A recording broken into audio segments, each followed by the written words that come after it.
ஒரு புது தயாரிப்பு மார்க்கெட்டுக்கு வந்திருக்கு. அது ரொம்ப சுவையானதுன்னும் எடை குறைக்க உதவும்னு சொல்கிறாங்க. எனக்கு அதை வாங்கணும்னு ஆசையாக இருக்குது.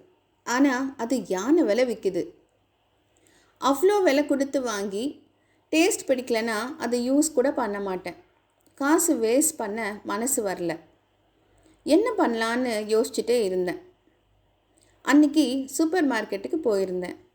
எனக்கு ஒரு இன்ப அதிர்ச்சி காத்துக்கிட்டு இருந்தது.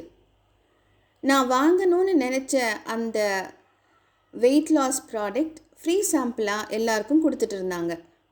வேகமாக ஓடி போய் என்னோடய சாம்பிளை வாங்கிக்கிட்டேன். வீட்டுக்கு போன உடனே அந்த சாம்பிளை டேஸ்ட் பண்ணேன்.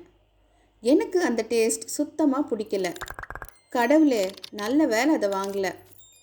ஃப்ரீ சாம்பிளுக்கு தான் நான் நன்றி சொல்லணும்.